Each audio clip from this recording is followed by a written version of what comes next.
হাসবুনাল্লাহু ওয়া নি'মাল ওয়াকিল নি'মাল মাওলা ওয়া নি'মান নাসীর। এটা হচ্ছে আল্লাহ যার জন্য যথেষ্ট হয়ে যায়, এরা যদি সাগরের মাঝেও ছেড়ে দেওয়া হয় আল্লাহ তারে বাঁচায়, এরা যদি গর্তের মাঝেও ছেড়ে দেওয়া হয় আল্লাহ তারে রক্ষা করে। যেমন ইউনুস নবীকে আল্লাহ তাআলা মাছের পেটে রক্ষা করেছিলেন, ইউসুফ নবীকে গর্তের ভিতরে রক্ষা করেছিলেন, ঠিক কিনা জোরে বলেন। ইব্রাহিম নবীকে প্রজ্বলিত আগুন, ওই আগুনের ভিতরে আল্লাহ রক্ষা করেছেন, সুবহানাল্লাহ। সারা পৃথিবী মহাপ্লাবনে বিধ্বস্ত হয়ে গেছে, কিন্তু নূহ নবীকে একটা ছোট্ট কিস্তির উপরে আল্লাহ রক্ষা করেছেন। এই আল্লাহ এখনো আছে কিনা? দাম্ভিকতা পরিহার করেন, দাম্ভিকতা পরিহার করেন, অহংকার পরিহার করেন। আপনি তো কোথাকার কেসের সদু আর মধু, আপনার চেয়ে বড় বড় সদু মধুরী আল্লাহ দুনিয়া থেকে ধ্বংস করে দিয়েছে। দাম্ভিকতা পরিহার করেন, অহংকার পরিহার করেন। দাম্ভিকতা আল্লাহ পছন্দ করে না, অহংকার আল্লাহ পছন্দ করে না। ভাইরা আমার, পুরা পাহাড় তছনছ হয়ে গেছে,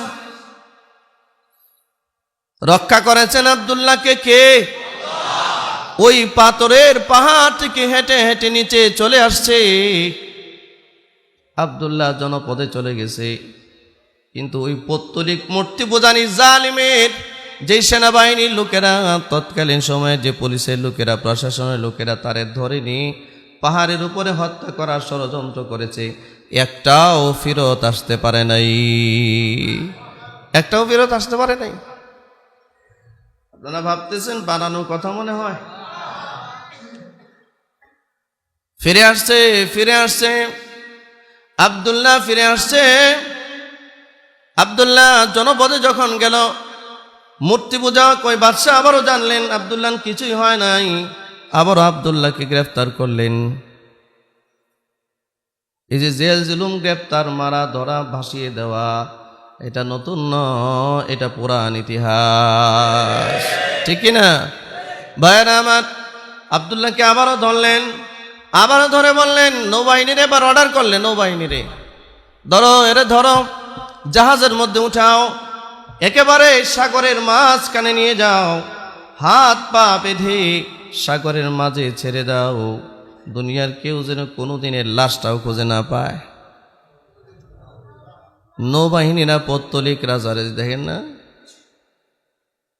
নৌবাহিনীর লোকেরা তৎকালীন সময়ে পৌত্তলিক রাজার এই মূর্তি পূজারীর কথা শুনল, আব্দুল্লাহকে হাতে ধরল, গ্রেফতার করলো, জাহাজের মধ্যে উঠালো, সাগরের মাঝখানে নিয়ে গেছে। আব্দুল্লাহর হাত পা বেঁধে যখন সাগরের মাঝে ছেড়ে দেয়, আব্দুল্লাহ ওই কথার পুনরাবৃত্তি করলেন পাহাড়ের উপরে যেই কথা বলেছিলেন। আব্দুল্লাহ বলে, আল্লাহ, আমি বিশ্বাস করি পাহাড়ের উপর থেকে যে আমাকে রক্ষা করতে পারে, সাগরের মাঝেও সে আমাকে রক্ষা করতে পারে। বলতে দেরি, সাগরের জলোচ্ছ্বাস উঠতে দেরি নাই। সাগরের মধ্যে জলোচ্ছ্বাস, কোথায় ওই পৌত্তলিক মূর্তি পূজারীর পুলিশেরা, কোথায় ওই প্রশাসকের লোকেরা, কোথায় নৌবাহিনীর লোকেরা, আর কোথায় জাহাজ? সব কিলোকে ফেরাউনের চেয়েও নিকৃষ্টতর অবস্থায় নদীতে আল্লাহ ডুবিয়ে মারছে। আর আব্দুল্লাহর জন্য তার রাস্তা নদীর উপর দিয়ে আল্লাহ তৈরি করে দিছি। এমনি এমনি শাহজালাল যায় নামাজ বিছায়া সুরমা নদী পার হয়ে যায় না। ইতিহাস আছে, আমাদের ইতিহাস আছে। এই জন্য তুমি যেখানে কোনো পুল দেখো না, সব জায়গায় অন্ধকার দেখো। আল্লাহর দেওয়া ইমানের নূর যার আছে, সারা দুনিয়ার চোখ যেখানে রাস্তা দেখে না, ওই চোখ সেখানে রাস্তা দেখে, ঠিক কিনা? আব্দুল্লাহ ফেরত আসছে, বাচ্চা মানুষ ফেরত আসছে, রক্ষা করলেন কে? রাখে আল্লাহ আর মারে আল্লাহ। রাখে কে বন্ধু? কারে পানিতে ডুবাতে চাও? কারে তুমি গুম করতে চাও, মারতে চাও? আমরা বিশ্বাস করি আমরা পানিতে ডুবলেও আমাদের রবে আমাদের রক্ষা করবেন। আর যদি মেরেও ফেলেন আমরা বিশ্বাস করি আমরা শাহাদাতের মর্যাদা পাব। ঠিক কি না? ভয় নাই, আমাদের ভয় নাই, আমাদের লসও নাই। এটা লস প্রজেক্টে কাজ আমরা করি না, আলহামদুলিল্লাহ। ভাইরা আমার, এই তো অবস্থা। এ বাচ্চাটারে আল্লাহ রক্ষা করলেন। এটা কুফুর আর ইমানের দ্বন্দ্ব, ঠিক কিনা? শিরিক আর ইমানের দ্বন্দ্ব। আব্দুল্লাহ ফিরত আসছে, কিন্তু পত্তলিক এই বাদশার নৌবাহিনীর লোকেরা সব পানিতে ডুবে চুবে ফেরাউনের মতো মরছে। আমার মনে হয় এই জামানার নব্য ফেরাউনরা এদের ইতিহাস পড়ে না, ঠিক না? এই জামানার নতুন ফেরাউনরা এদের ইতিহাস পড়ে না, পড়লে এতটা দাম্ভিকতার আচরণ করতো না। বন্ধুরা আমার, আব্দুল্লাহ ফিরত গেছে। বাদশা কই, কি রে তুই কি মরতি না? তুই কি মরবি না? যেমন আবু জেহেল দোয়া করে, আল্লাহ কত কিছু করলাম, মরল না মুহাম্মদ। আব্দুল্লাহ বলে, হে মূর্তি পূজক, হে পত্তলিক, হে জালিম, তুমি যেই পদ্ধতিতে আমারে মারতে চাও এই পদ্ধতিতে তুমি আমারে মারতে পারবে না। আমি বলে দেই, আমার বার্তা, আমার কথা মতো যদি আমাকে মারো তবে মারতে পারবে, আর না হয় তোমার এই গুন্ডা পান্ডা দিয়ে আমারে মারতে পারবে না। গুন্ডা পান্ডা লেলিয়ে দিতে চান না? এগুলো দিয়ে মেরে ফেলতে চান আলেমদেরকে? পারবেন না, আপনারা মরে যাবেন। শুধু মরবেন না, ইতিহাসের নিকৃষ্ট আস্থা করে নিক্ষিপ্ত হবেন। 10 টাকা কিছু কিনবে না। বন্ধুরা আমার, আব্দুল্লাহরে বলে, তুই মরতি না? আব্দুল্লাহ বলে, মরতে তো রাজি আছি। আল্লাহর নামে মরতে চায় না কে? আমি তো তোর মতো মূর্তি পূজারি না। তোর মরার ভয় আছে, আমার ভয় নাই। তুই আমার মারতে চাস, তাহলে আমি একটা পদ্ধতি বলে দিই। কি পদ্ধতি?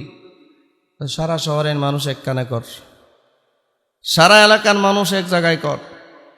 এক জায়গায় করে আমি একটা মন্ত্র দিব, এই মন্ত্র বইলে আমার একটা তীর নিক্ষেপ করলে দেখবে আমি মরে যাব। আমারে মারতে পাহাড়ের উপর ওঠানো লাগবে না, আমারে মারতে সাগরে ভাসানো লাগবে না। আমাকে মারার জন্য একটা ছোট্ট তীর দিলি হবে, মরে যাব। তবে আমার দেওয়া একটা মন্ত্র পড়া লাগবে তোর। এই মন্ত্রটাই হচ্ছে কুফুরি ছেড়ে ইমানের পথে আসতে হবে। সুবহানাল্লাহ। পত্তলিক কই, কি রে, কি মন্ত্র আবার? ঠিক আছে, তোর কথা মতোই কাজ করবো। পুরা এলাকার মানুষ জমা করছে, জমা করে তীর হাতে নিছে। এবার আব্দুল্লাহ বলতেছে, এই কথা বল, বিসমিল্লাহির রাব্বিল গুলাম। এ কথা বলে আমার দিকে তীর নিক্ষেপ কর, দেখবি আমি মরে যাব। বিসমিল্লাহ মানে কি? আল্লাহর নামে। কার নামে? বিসমিল্লাহ মানে কি? আচ্ছা, পত্তলিক যদি এই কথা বলে যে আল্লাহর নামে, তাহলে আর পত্তলিকে আর মূর্তি পূজার রইল কি? আর কিছু আছে? নাই তো। বিসমিল্লাহির রাব্বিল গুলাম, এই কথা বলে আমার দিকে তীর নিক্ষেপ করবি, দেখবি আমি মরে যাব। সত্যি হাজার হাজার মানুষ, সারা শহর গ্রামগঞ্জের মানুষ একত্রিত করে এই ছোট্ট আব্দুল্লাহকে সামনে নিয়ে বিসমিল্লাহির রাব্বিল গুলাম বলে সে যখন তীর নিক্ষেপ করছে, সাথে সাথে আব্দুল্লাহ মারা গেছে। আর সারা দেশের সাধারণ জনগণ তাদের কানের মধ্যে যখনই আওয়াজ গেছে মূর্তি পূজারী পত্তলিক বাদশা বিসমিল্লাহির রাব্বিল গুলাম বলে আব্দুল্লাহকে মেরে ফেলেছে, সমস্ত জনগণ সাথে সাথে কালিমা পড়ে মুসলমান হয়ে গেছে। আচ্ছা, এটা কি হলো? এটা কেমন হইল? ইমানদার যদি মরেও সে এমন কিছু রেখে যায় যে এটা তুই নিবাইতে পারবি না, তুই নিবে যাবি, ঠিক কিনা? এ কৌশল করছে যে প্রয়োজনে আমি মন্ত্র পড়ি আব্দুল্লাহরে মেরে ফেলবো, তারপরে যেন ইমানদার না হয়। আল্লাহ বলে না, আব্দুল্লাহর যে তীর মারতেছস এই তীরের ভিতর দিয়ে ইমানদার তৈরি করবো আমি। তীর মারছে আর আব্দুল্লাহ মারা গেছে, আর হাজার জনতা কালিমা পরে মুসলমান হয়ে গেছে। এবার সে হুমকি ধমকি দিচ্ছে, লম্প ঝম্প তৈরি করতেছে, এই তোমরা যারা মুসলমান হয়েছে আব্দুল্লাহর মরণ দেখে সবগুলো কালিমা ছাড়ো, মূর্তি পূজার দিকে ফিরে আসো, সবাই মিলে আসো মূর্তি পূজা করি। আর যদি আমার এই কথা না বলো তাহলে আমি বিশাল গর্ত করব, গর্ত করে এখানে আগুন দিব, সবগুলোর উপরে মারব। কুতিলা আসহাবুল উখদুদ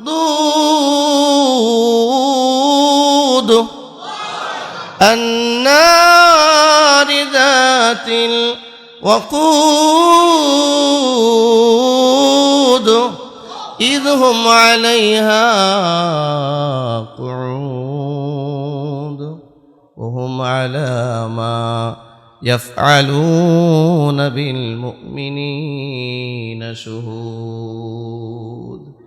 আল্লাহ তাআলা বর্ণনা করলেন, ওই জালিমের ঘটনা বর্ণনা করলেন।